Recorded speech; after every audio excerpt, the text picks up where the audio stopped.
Welcome into 49ers Access. My name is Sterling Bennett, and today we're going to preview the San Francisco 49ers Week 5 Thursday Night Football Showdown against the Los Angeles Rams in prime time.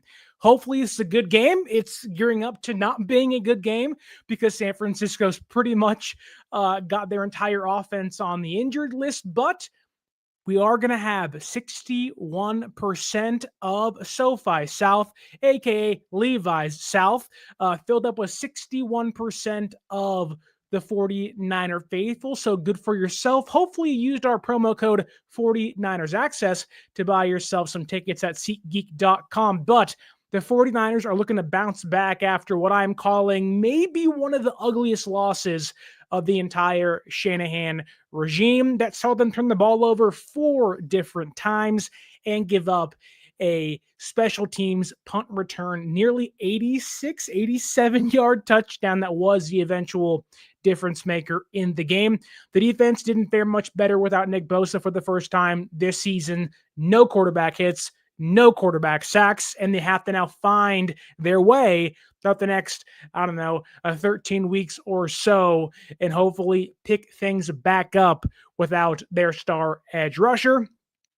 And yet, they just lost that game by 5 points, and that does have the fan base somewhat hopeful that a quick turnaround on Thursday is just what San Francisco needs, and that the red and gold can steal a win on the road against another NFC West division rival. Meanwhile, the LA Rams are coming off of a tough-fought victory against the Indianapolis Colts that very easily could have seen them lose that game had second-year wide receiver Adonai Mitchell not dropped the ball trying to celebrate for a touchdown out of the back of the end zone, or had Jonathan Taylor's near 30-yard touchdown run not been called back for holding. 2 big plays, both negated because of penalties and idiotic young receivers making mistakes that could have led to the Rams losing their second game on the year.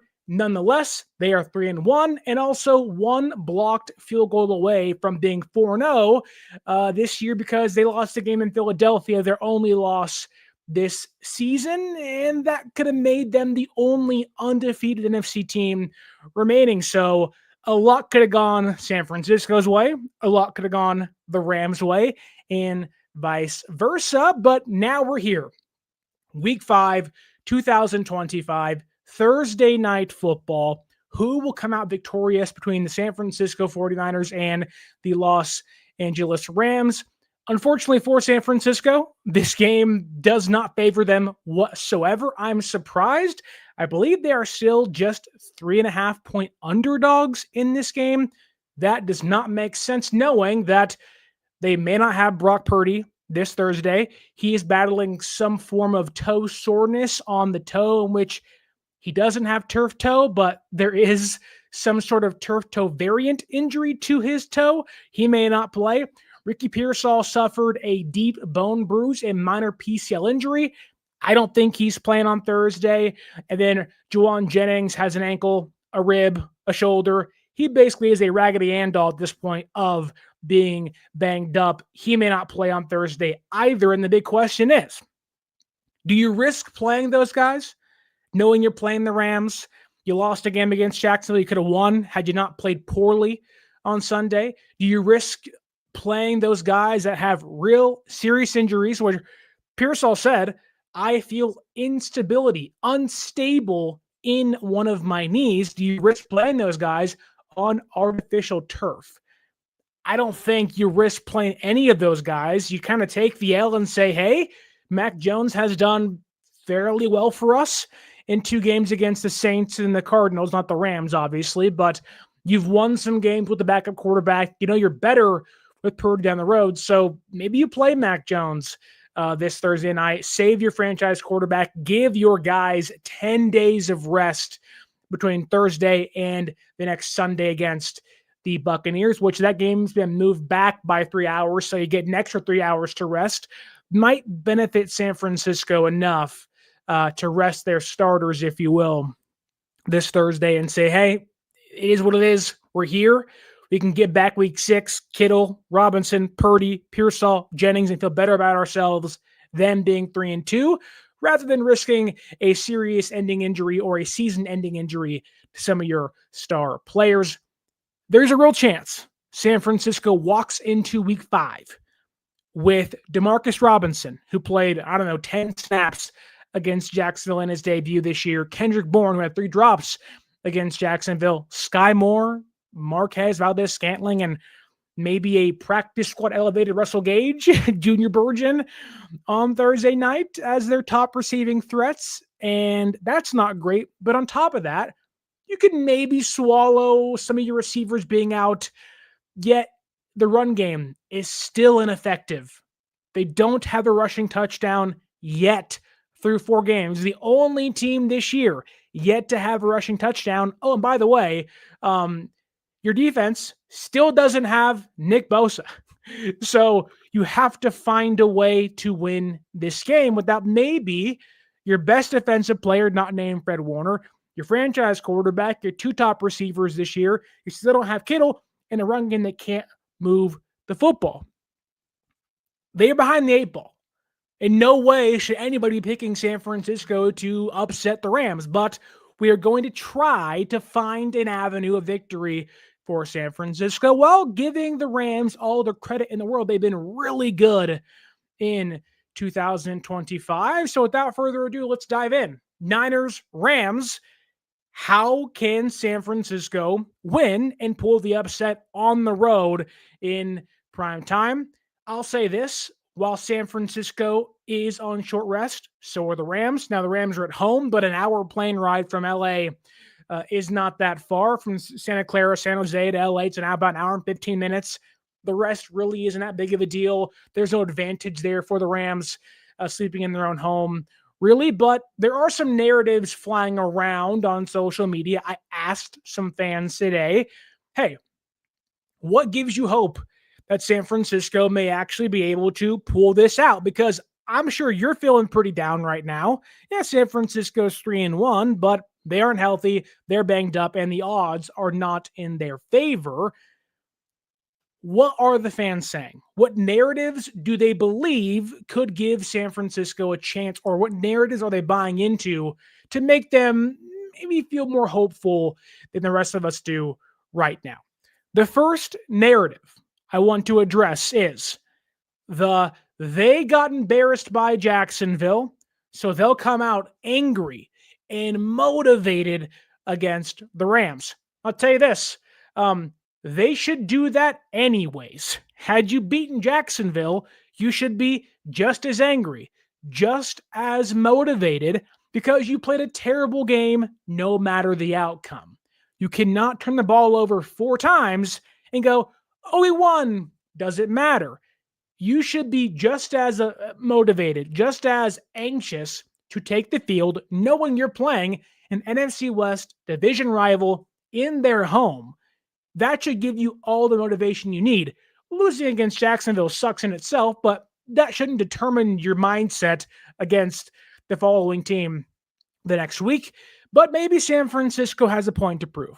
We didn't play our best game. We got to change things. No Nick Bosa, no quarterback hits, no quarterback sacks. We have to find a way to get home.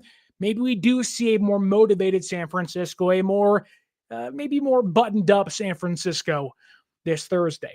The next narrative that we have is Matthew Stafford will throw interceptions and give the game away.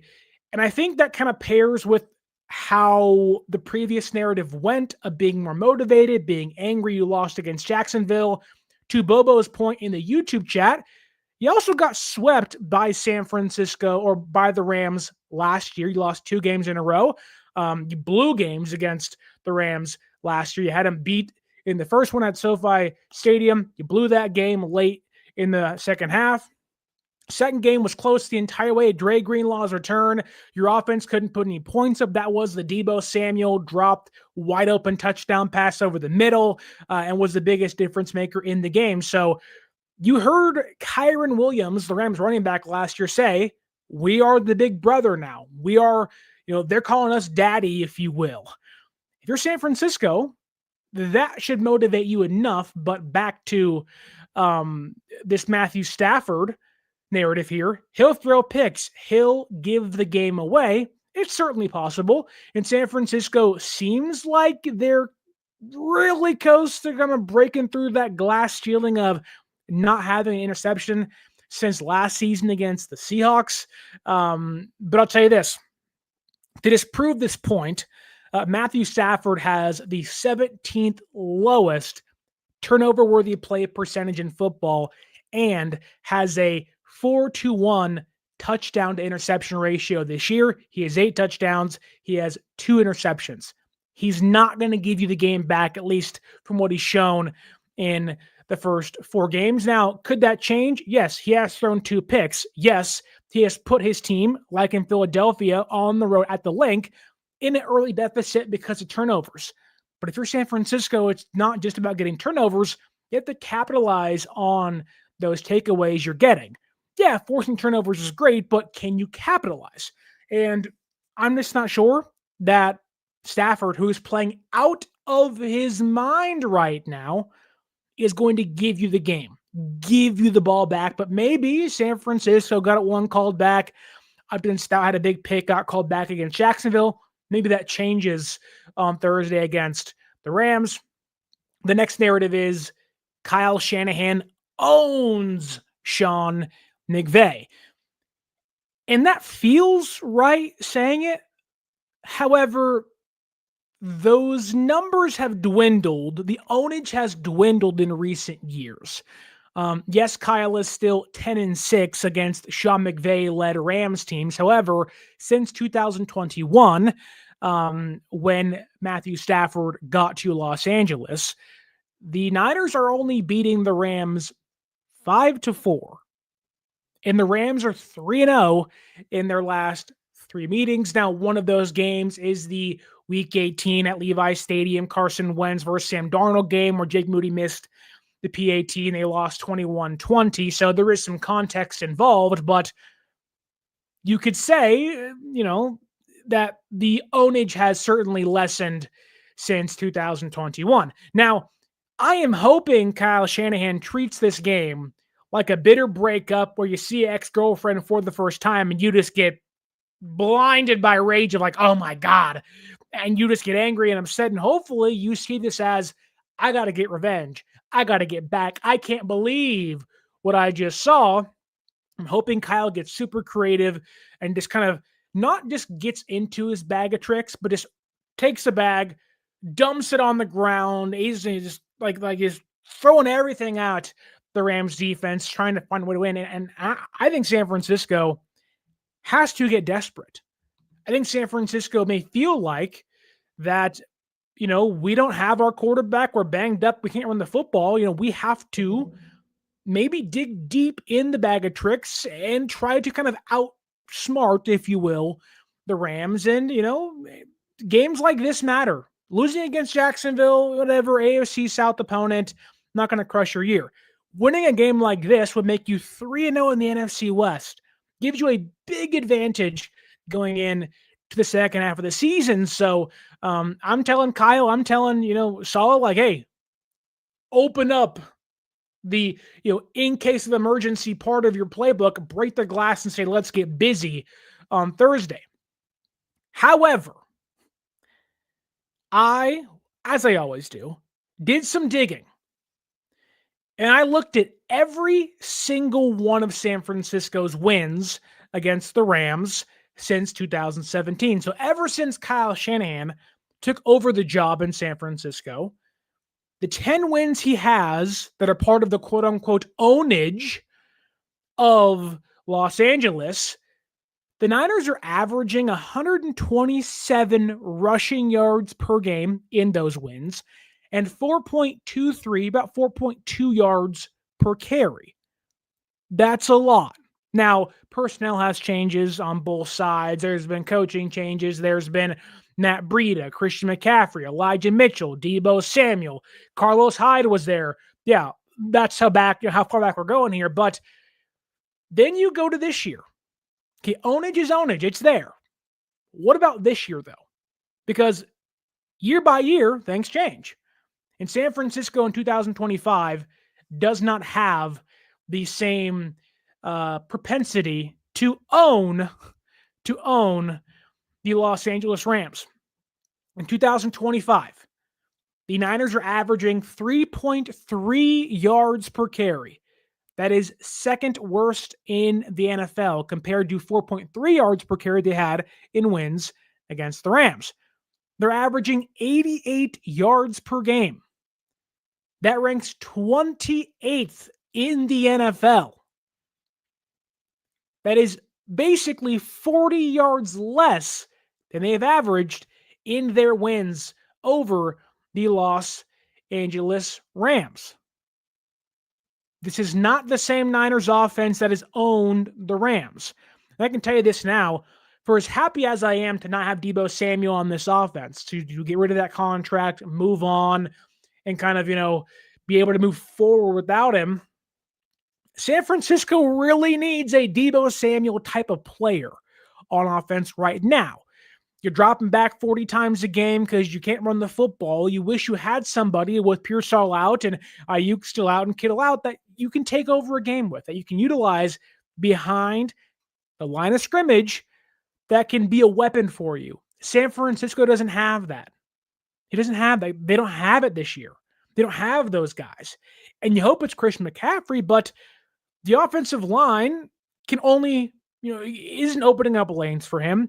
He can only do so much. And so you wish you had guys out on screen passes, receivers that can actually run block for you, which the guys they've had this year have not shown they can do that yet, or at least the guys that have been healthy for most of the year haven't done that as much.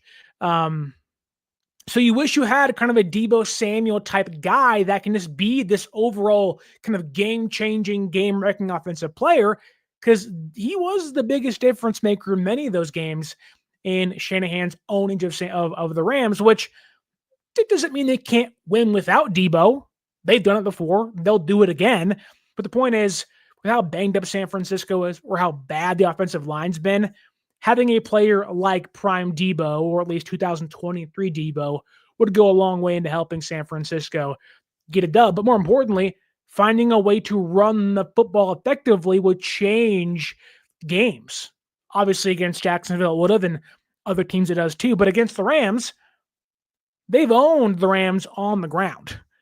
Nearly 130 yards and 4.2 yards per carry in wins. This year, 3.3 yards per carry, 88 yards per game. That's not going to cut it. So the narratives that fans are buying into to give them some hope, hey, do it. I hope I can be there with you when it maybe happens on Thursday, but I just don't buy in to the narratives of, hey, Kyle owns the Rams. Stafford's going to give it up. It's not the same. It's not the same whatsoever. But I do want to get into the Rams offense for a second, because I think the Niners defense, Saleh and company, are going to have their hands full trying to stop the Los Angeles Rams on Thursday night. Obviously, we know Sean McVay, wide zone, attack middle of the football field. They want to run, like they do all the things that Shanahan does, and probably more. It's one of the best run offenses in football. They do not have peaks and valleys. In fact, some of their offensive stats don't make sense. The Rams are averaging about 12 yards per half, so about 24, 25 points per game. But there is no first quarter dip. There is no second quarter dip. There is no third or fourth quarter dip. They're averaging 12 per half. Yet they don't hold the ball very long. They are 21st in time of possession. It's quick hits all the way downfield. Bing, bang, boom. They put some points up on you really quickly. They rank 13th in third down conversion rate. Yet they face the 6th lowest amount of third downs per game. They are highly successful on first and second down. And when they get to the red zone, it's just a 50% red zone conversion rate. Yet they are 5th with 4 red zone trips per game. So they're guaranteeing themselves 4 red zone trips per game, which with the 50% clip means they're almost guaranteed 14 points a game. The Niners' defense this year is allowing opponents to reach the red zone about 3 times a game, 2.8 times per game. And the Rams are allowing their opponents to reach the red zone just over 2 times a game. These teams are very different. The Rams have played much better football. The Rams are also tied for the 4th lowest amount of penalties per game and are only giving up about 48 free yards per game. So they're more disciplined. They score more often. The offense doesn't go, barren. There is no peaks and valleys. It's simply just we are very consistent. We don't have to go to 3rd down because we're so good on 1st and 2nd down. And when we get to the red zone, we may not score every time, but we'll get there so much that it really doesn't matter how much we fail there. That is the semblance of a good offense. You don't reach 3rd downs? That's crazy. That's crazy. And when they get there, it's not great, but the problem is it's getting the Rams to 3rd down. You can't do it. And a big reason for that is because of Matthew Stafford. Matthew Stafford might be playing like the best quarterback in football this year, and he's 37 years old, had a bad back throughout the entirety of the training camp and the offseason programs, and yet has found a way to display maybe some of the best football of his entire career. He looks phenomenal. Right now, again, 37 years old, through 4 games, 1 month of the NFL season. He is PFF's highest graded passer with a 60 dropback minimum. He has the highest big time throw percentage in football at 8.3%. He is the PFF highest graded top deep ball passer in football through 4 games. And that's despite having the 2nd lowest time to throw at 2.57, 2.6 seconds. That ball is out in a hurry. A very similar thing to Trevor Lawrence on Sunday. Lawrence isn't a great deep ball thrower. He will give the game to you. Stafford is the best deep ball thrower. He will not give the ball to you, and that ball is out in under 2.6 seconds. So no pass rush is getting home, right? For as bad as our offensive line has been in pass blocking, which the Rams O-line is not great in pass protection, teams don't have time to get home. And look, Stafford's been sacked 8 times this year. But that's on him holding the ball, trying to make a play. On average, the ball's out under 2.6 seconds. So for a defensive line without Nick Bosa, that hasn't, been successful without him, that played pretty piss poor against the Jaguars last Sunday, good luck against Matthew Stafford. Right now, the best quarterback in football. And when you do find a way to get pressure on him, to maybe get a hand on him, he is the 3rd highest rated passer under pressure. Good luck. It's going to take a lot to win this game, and finding a way to limit Matthew Stafford is a big part of that. Again, an 8-2 TD to INT ratio, which is 4-1 if you do some math here. He also has the most big-time throws in football, 20-plus yards downfield, into tight windows, 12 of them. Matthew Stafford right now is the best quarterback in football, bar none. Deep ball, out quick, under pressure, doesn't matter.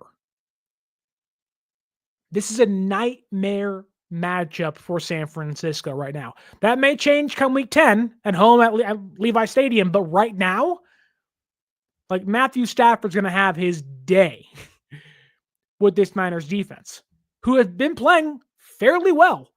17 of Jacksonville's 20 points were off turnovers last week. If San Francisco can play turnover-free football offensively, they'll have a chance. But still, it is an uphill climb to limit the greatness of Matthew Stafford. Then there's Puka Nacua, who right now is the best wide receiver in football. It sounds weird saying that, but right now, the Rams have the best QB and wide receiver tandem in football. Stafford's great. Puka, in his own right, has been phenomenal. He leads the entire NFL with 42 receptions. He has 503 receiving yards. That is 100 more than second place in the league. He has 8 receptions of 20-plus yards. He has 170 yards after the catch. That ranks second among wide receivers. Only 1 touchdown, so you can knock him there, but he is a major factor into getting the Rams in the red zone. Their success on first and second down. And if you know this, Puka Nacua lines up in the slot all the time. He's a big dude. San Francisco is one of the smallest slot corners in football, who's played fairly well. Like Upton Stout's done a serviceable job, and there's plenty of room to grow, and hopefully he'll rise to the occasion. Maybe he can. Maybe he won't. The odds are Nacua's playing out of his mind. You're gonna beat a rookie, right? In the slot this year, Nacua has 17 receptions. That's tied for first. 214 yards. That is first. 10 receiving first downs. That's tied for second. Puka Nacua is 6'2", 212 pounds. Upton Stout is 5'8", 181. If you have Puka Nacua on your fantasy team and he isn't starting for whatever reason, start him. Whatever over-under they have for receptions and receiving yards, take the over in both. Now, maybe San Francisco utilizes Jair Brown here, bigger-bodied safety against a bigger-body receiver. That's certainly an option. Maybe that's the case. And okay, maybe that does give you some physical equality to Nacua. But the odds are Nacua's route running will just dice up a slower Jair Brown. It'll be, how do you find a way to stop the best quarterback and wide receiver tandem in football through 4 games? The Eagles couldn't do it. The Titans couldn't do it. Texans couldn't do it. And the Colts couldn't do it. What makes you think San Francisco can? Now, maybe I'm wrong. And I hope I'm wrong. If Robert Saleh finds a way to limit Puka Nacua's impact on Thursday, that's a heck of a job from the DC. That's otherworldly coaching schematics. But the odds would say they're not in your favor. But we'll see. We'll see. Big mismatch in the Rams' favor on that one. Bobo says here in the YouTube chat, don't forget Davante Adams. You're right. Now, Davante's not having a great year by any means, not having a Puka Nacua-like season, but really, where Davante Adams comes into play is on pivotal third downs, short yardage stuff, and in the red zone. That back shoulder post route in left corner, right corner of the end zone, it's unguardable. That's what him and Rodgers used to do. It's what him and Stafford still do now. Whether it's Lenore, whether it's Darrell Luter Jr., Bernardo Green, whoever's out there guarding Davante Adams, I guarantee you are going to see a back shoulder, corner of the end zone reception on time, just unbeatable throw. A precision pass right to Davante's outstretched arms where the cornerback can't get to it. It is an unbeatable play. That is happening almost every single week in Los Angeles. Now, again, San Francisco may play some good football here. Maybe somebody gets hurt. I hope not, but maybe it happens. This is San Francisco's biggest test by far. Offensively, defensively, they are going to have their hands full with the Rams' passing attack. And they'll drop back 30-plus times, 40-plus times. They don't care. They know their bread and butter is through Matthew Stafford. He's efficient, gets the ball quick. Now, maybe you can say San Francisco's zone-heavy defense, cover 1, cover 3, maybe they can slow down the Rams' passing attack. The Rams only have one wide receiver, it's Puka Nacua, shocking, that has an above-average wide receiver grade on PFF in zone coverage. San Francisco runs man coverage about 19-20% of the time. However, when they do run man coverage, which again isn't much, but I'm a little scared about Tutu Atwell just blowing by Marquez Siegel, blowing by Jason Pinnock, who are two of the worst coverage linebackers or safeties in football this year. And I love Marquez Siegel. Good run defender. Jason Pinnock is borderline unplayable right now. This is a game where a team finally gets behind one of those safeties. And they've done a great job limiting opposing offenses. I thought they did a great job against Jacksonville. The offense couldn't keep the ball. Like, they put the defense in terrible positions the entire game. And if you're asking an opposing offense to march 85, 75 yards each drive, your odds of success increase if you are the Niners defense. But you're not playing Trevor Lawrence. You're not playing Sam Darnold, who really only has one weapon. You're playing Stafford and Devontae and Nacua. And yeah, you can say, okay, Sterling, what about the Rams pass blocking? It's not great. It's not great. The Rams offensive line this year through 4 games has allowed 51 pressures. Their tackles are not good. 25. Half of their pressures this year have come from their tackles. They've allowed 13 quarterback hits, 4 sacks, and have the second worst pass blocking grade in football this year at a 38.3 grade. You might say, right there, that's how you win the game. Getting pressure on Stafford, beating the offensive line, and sure, on a normal Sunday, I'd say, yeah. If that was the Jacksonville game, I'd say, yep, that is your route to victory. But this defensive line needs to prove to me, you and themselves, they can actually get home. Because that Jacksonville offensive line also wasn't good. They had 5 pressures the entire game. 5. That's terrible. 5. So we can say, oh, the Rams offensive line isn't good. Well, okay, San Francisco's defensive line without Nick Bosa also wasn't good in pass rush. So that needs to, yes, improve, but also show us you can win without your best guy.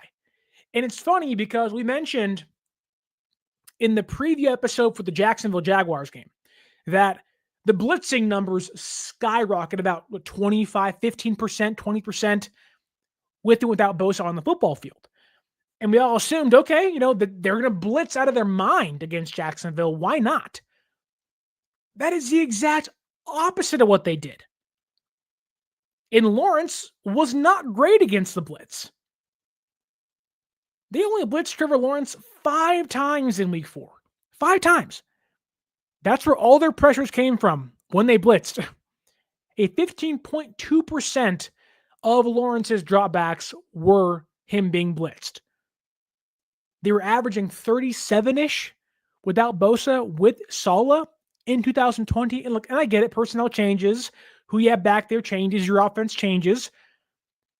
However, looking at Matthew Stafford against the blitz this year, take week 1. Texans, really good defense, terrible offense, but a really good defense. Held the Rams to like 14 points in that game. It was tight the entire way. Houston blitzed 34.4%. Stafford was 5 for 9. A well above average grade against the blitz. Week 2 against Tennessee, a terrible team. They lost by like 36-0 or something like that against the Texans last Sunday. Tennessee blitzed 35.2%. Not a great defense, not great personnel, rebuilding team still, right? Stafford was a 8 for 11 with 2 touchdowns. Not great. Not great. Against Philadelphia, Stafford was blitzed 41.2% of the time. 7 for 13, 1 pick. That's the worst he did. Because against the Colts, he was blitzed nearly 29% of the time, 9 for 12, and 1 touchdown. So against the blitz this year, in a varying degree of percentages, Stafford has 3 touchdowns, 1 pick, and a really above 60% completion rate. How do you beat them? How do you get home? You can't play soft, zone coverage and just give them what they want. They'll eat you alive. You can't play press. They have a physical mismatch with you at receiver and cornerback. And look, I don't call defensive games. I'm not a DC. They'll find a way to beat them, but this is a near impossible task thus far through 4 games. Now, maybe he'll make a mistake. Stafford will. Maybe Stafford gets hurt. I don't know. I hope not. I want guys to stay healthy, but this Rams team is one of the best in football. And that's only on offense. We haven't even got to the defense yet. And we haven't even got to the rushing offense for the Rams. Because the Rams, despite all their greatness in the passing game, and look, it's great, they can run the football at the top 5, top 10 clip in the league. The Rams are averaging 28 rushing attempts per game for 120 yards per game. Kyren Williams is top 6 in total yards, top 12 in yards after contact, and top 13 in yards per attempt. And their offensive line, for as bad as it may be in pass blocking, ranks 2nd in run blocking. I don't see a way in how San Francisco wins this game. Now, I can read you all the stats. I can read you all the numbers. You have to play the game. Underdogs win every weekend in college football. There's upsets all the time in March Madness. You can be the number 1 team in football and still lose games. It happens. It happens. But this is a great point here by Harry in the YouTube chat. San Francisco needs to come out and hit him in the mouth like, Singletary used to say. I want winners. Sometimes you got to be a little more physical, set the tone, hit a guy hard early and say, hey, we're here. We may not have the best cornerbacks, may not have the best quarterback, receivers, tight ends, offensive line, but we're going to make you earn this. And if you show up and you have effort, sometimes that's enough to break good teams. Sometimes teams, they see you, okay, what's the Niners? They're all banged up, short week. Sometimes you can catch teams sleeping. And that is certainly on the docket for San Francisco, where maybe it's Mac Jones. Maybe it's Brock Purdy, but the odds are it'll be Mac Jones. Maybe it isn't Pearsall or no Kittle or, no Jauan Jennings. Maybe it is Kendrick Bourne and Skyy Moore. You can catch maybe a really good team sleeping. Like all it takes is one punch and you knock them out. Big KO, right? And so now that would need to imply San Francisco plays clean football, which is really hard to do. And it also implies them scoring some points. Now, maybe you get a gift and Stafford fumbles or Stafford throws you a pick 6. San Francisco's defense will, despite the issues they're going to have facing this Rams offense, they'll make a play. They'll make Stafford and this offense punt. They'll keep this Niners offense in the game. I don't think it'll be ugly. It's not going to be 36-0. But the odds would say you're going to lose. Now, before I get to the San Francisco 49ers offense against the Rams defense and maybe how they can find a way to exploit them, I want to remind you, if you want to go to this game and increase the percentage of Niner fans from 61% to 62%, 65%. Go to SeatGeek.com, get your tickets, and use promo code 49ersaccess and join the rest of the faithful in attendance for this game. Or if you want to buy tickets for the game in Florida, Tampa Bay in 2 weeks' time, or when they return back home against the Atlanta Falcons in Week 7 SeatGeek.com.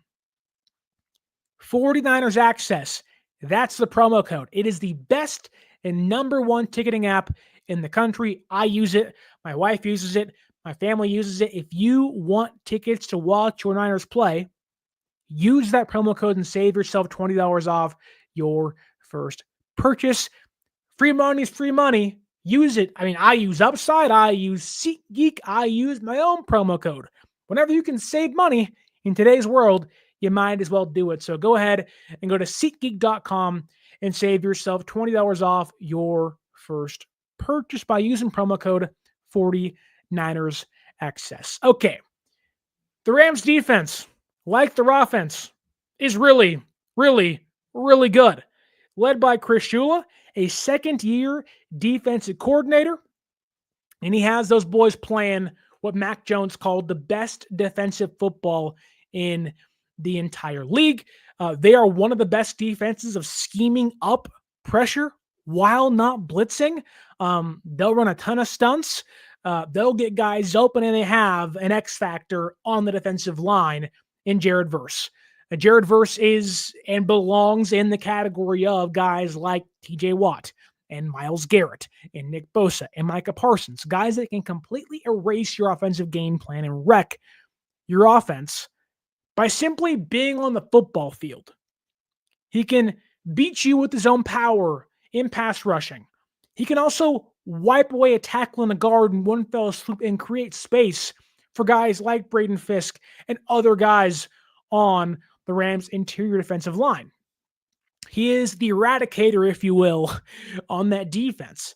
My fear is that his elite level strength, he just bullies Trent Williams, who isn't having a bad year, but isn't having a Trent Williams Hall of Fame season as we've come to know in previous years. He looks beatable, right? You have Verse. He can erase Trent and Connor Colby. He'll bully McKivitz and Pooney all game. At least that's my fear.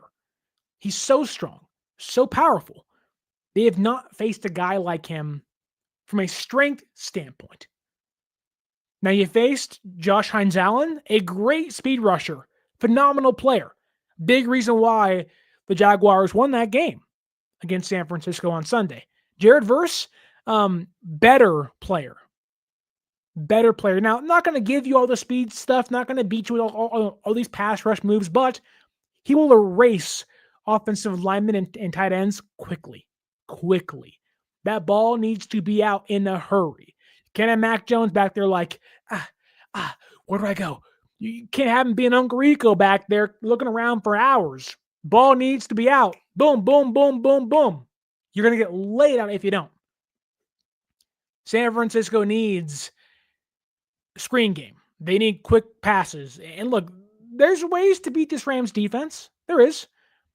But a lot of how the Rams avoid that is by having a really good defensive line. Their run defense ranks 11th in football per PFF. I think they're in a similar boat to the Cardinals, who, if you listened or watched the episode previewing that game, of like, they've got out to early leads. They played some bad offenses. Their biggest win of the year was, or they lost the game, but their biggest win from a run defense standpoint was stopping Saquon Barkley. Well, they got out to a really big lead in that game. And the Eagles just had to play catch up, and they won the game. But Saquon was rendered kind of not useless, but on the ground wasn't a Saquon Barkley 120 plus yard game because of an early lead. You force Hurts to drop back 30, 40 times a game, right? That was their biggest win from a run defense standpoint all year long. But they've also played the Titans, who have Tony Pollard and a really bad offensive line. The Texans, who have a broken down Nick Chubb, a rookie Woody Marks, who's more of a pass catching back, and a really bad offensive line. So there is some context as to why the run defense looks so good.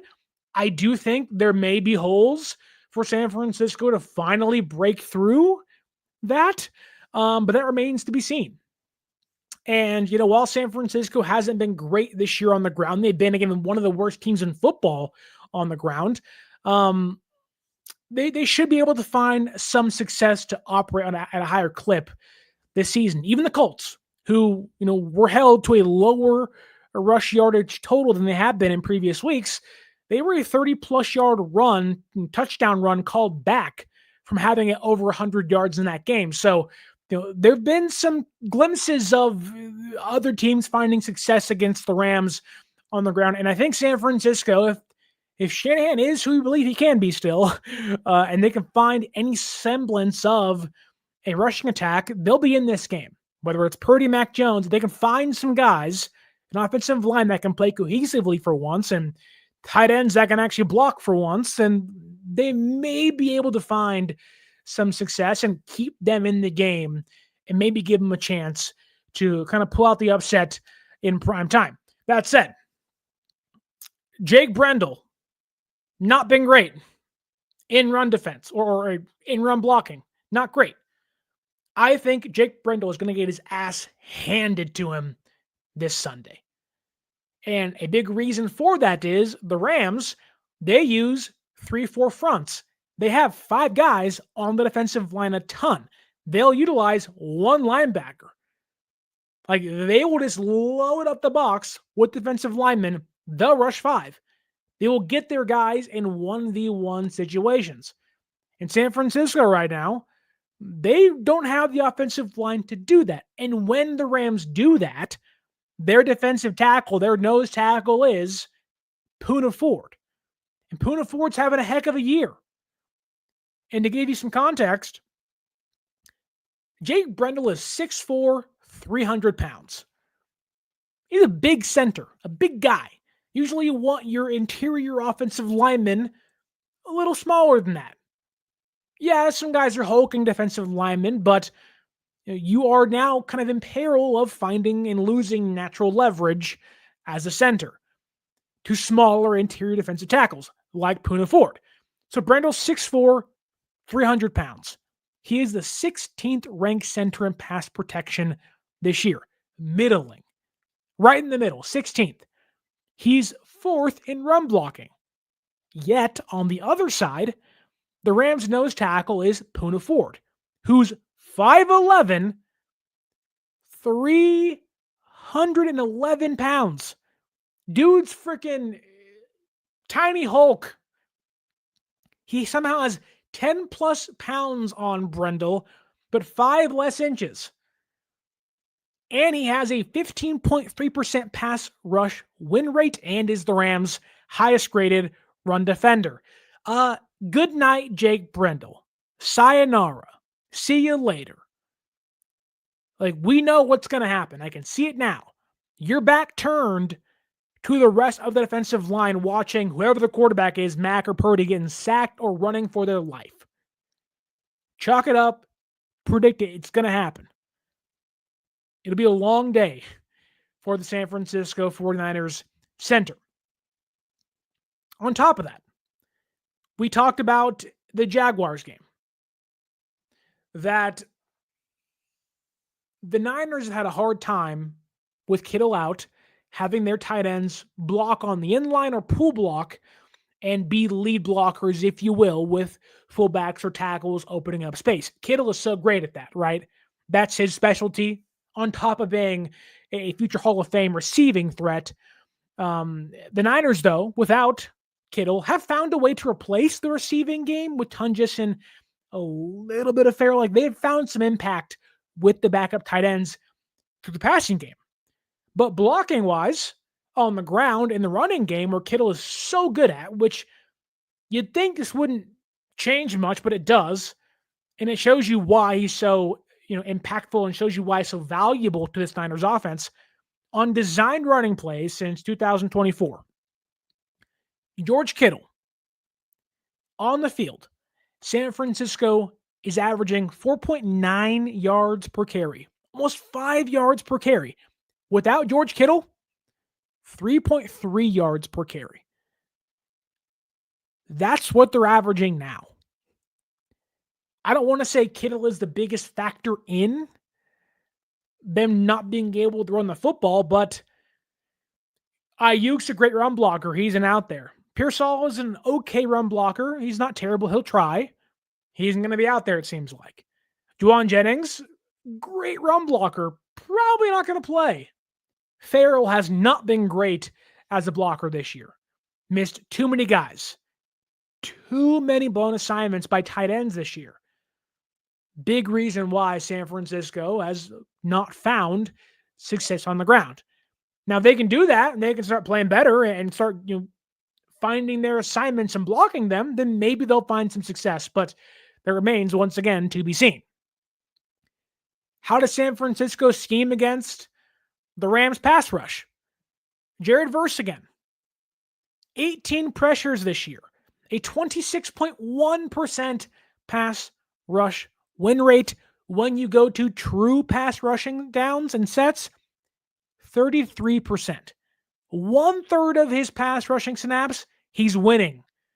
That's the highest in football, I believe. It's really high. Really high.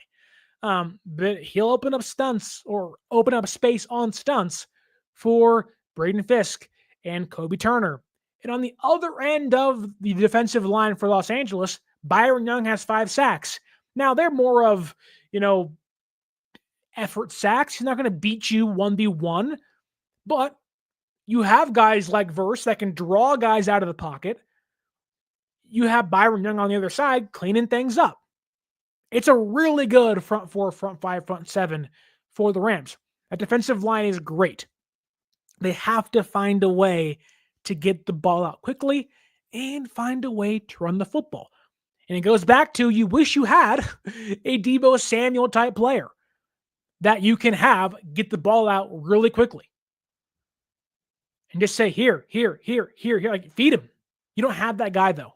I'm not saying go get Deebo back. I'm just saying you wish you had, with all the injuries that are going on and the inconsistencies you had. Deebo was kind of the great resetter for the offense, kind of get you back to your identity. The Niners offense doesn't really have an identity. Quarterbacks drop back 40 times per game. You can't run the football. You got to find who you are before it's too late. Bobo says here, how do players like Jake Brendel continue to play in the NFL?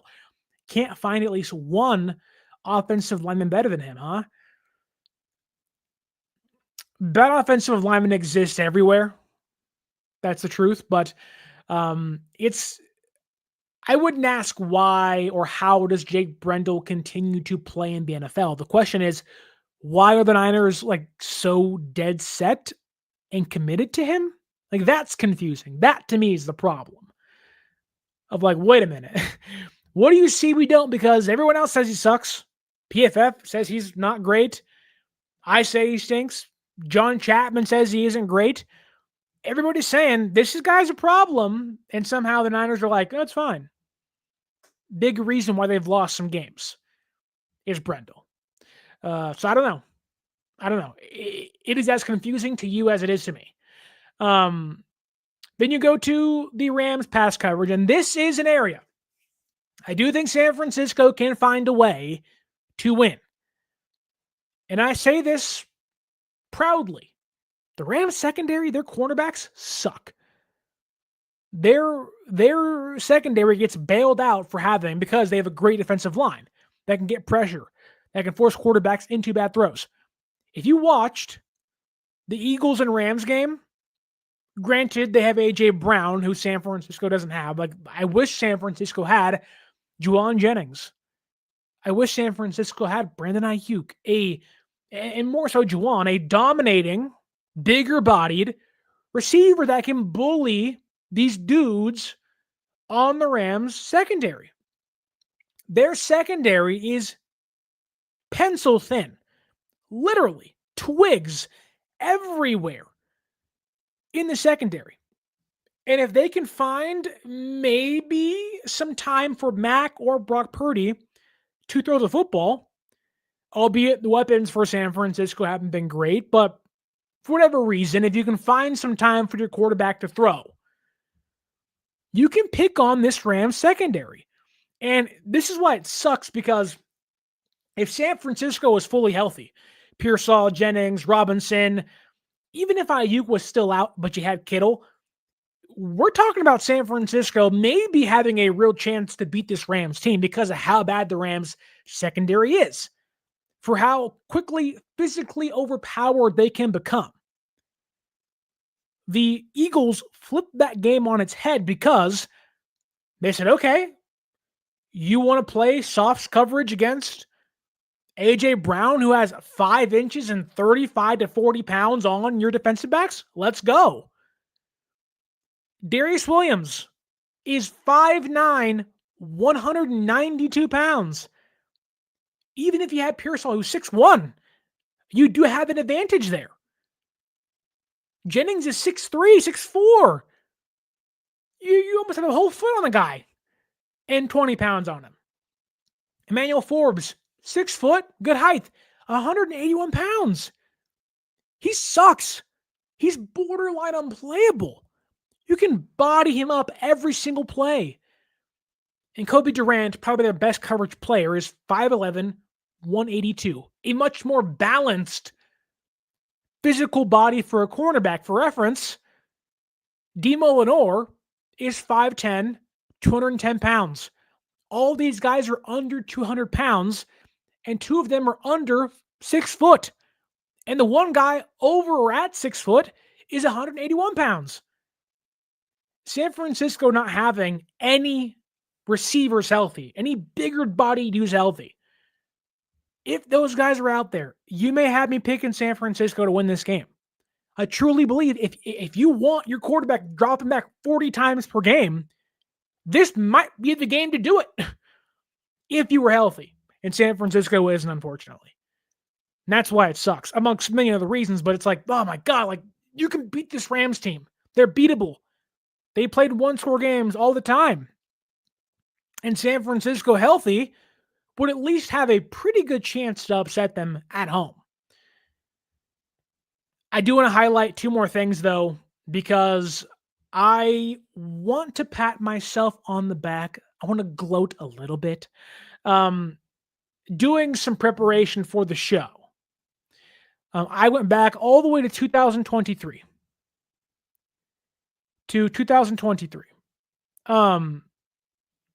And I was doing some digging in my old tweets on X or Twitter.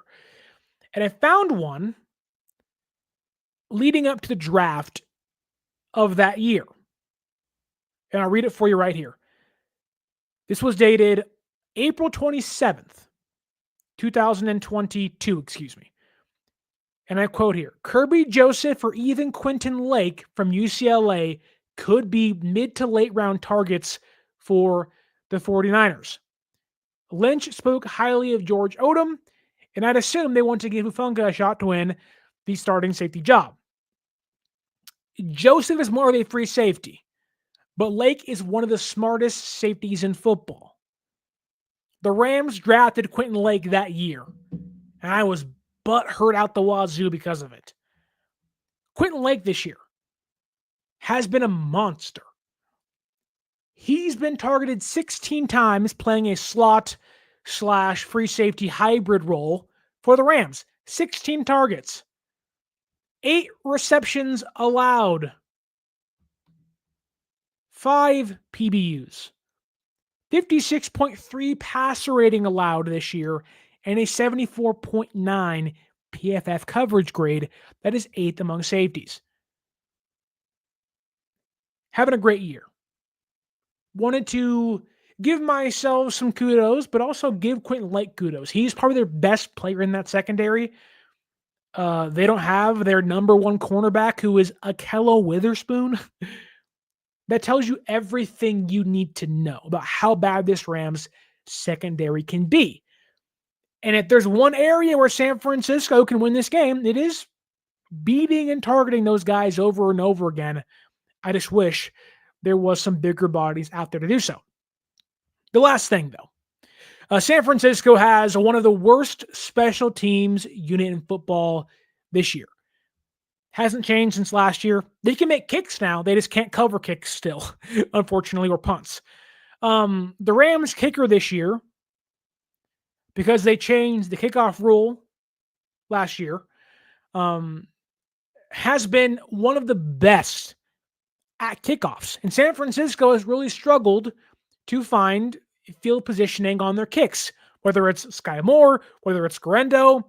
One of those two boneheads are always saying, oh, ball's in the end zone. I'm still running. Always let it go. But the Rams kicker this year, Joshua Carty, has 20 kickoffs. 20 kickoffs, so 5 kickoffs per game. 11 of the 20, just over half, have resulted in field position starting inside or at the opponent's 20-yard line. No other kicker has done it 6 more times this season. He is pinning opponents inside their own goal line more than anybody else in football. So if you're reading it right and you're listening for an hour, San Francisco does not have the defensive advantage. That's on the Rams. The Rams also have the offensive advantage, and they also have the special teams advantage. Could be a long Thursday night for Niner fans, but this is the NFC West. It's divisional games. Anything can happen. Anything can happen.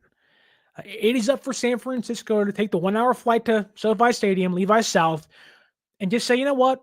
Backup quarterback, starting quarterback, it don't matter. No Nick Bosa, Nick Bosa, it don't matter. Backs against the wall, it don't matter. Go out there and embrace a slugfest. Try to make the Rams earn it. If they can't, it's going to be a long game for San Francisco, but there is small pathways to victory. They're really slim, but there are ways to get there. Again, though, very, very, very slim.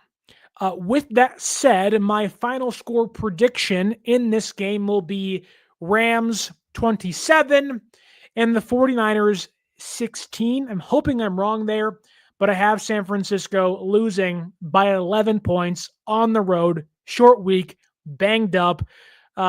It's going to suck to lose, but, you know, this is what happens when you get hurt, when you can't run the football. Don't invest in your offensive line. This is what happens. So, hoping that's wrong. I love being wrong when it benefits San Francisco. So, I hope that's the case this Thursday night. But San Francisco, I have losing 27 or 26. 27, 26. What did I say again? I don't know. Words are hard. Here we go here. I have the Niners losing 27-16 against the Los Angeles Rams, dropping to 3-2 on the year and losing their first divisional game of the season. But maybe it isn't the worst thing in the world. Obviously, losing isn't good, but hopefully giving your guys rest in 10 games to recover and prepare for the Buccaneers on the road may be a good chance to get back. But Niners, I have losing this one, dropping a short week game on the road to the Rams. Tell me down below, what do you think will happen this Thursday night? Will San Francisco pull the upset? How do you see it happening? And do you think maybe the Niners will finally get their first interception? Drop your comments down below. Let me know what you think and drop your score prediction for this one in the comments. Hopefully you guys can like, share, and subscribe to the show and use the promo code 49ers Access at SeatGeek.com if you want to go watch your Niners play or go to a concert this year. Bobo says it'll be a blowout loss. Is 14 points a blowout? Maybe, but hopefully, San Francisco can at least make it close, at least make them earn the win. But I have San Francisco losing 27-16. I want to thank Bobo, Niners Throwback, Papa J, and many more. Fish and Chips, Harry Balzic is all word that, and many more in the YouTube chat. You guys are great. Hope you have a wonderful rest of your Tuesday night, and tune in on Friday morning as we react to whatever the outcome is for this one. My name is Sterling Bennett, and as always, until next time, stay faithful.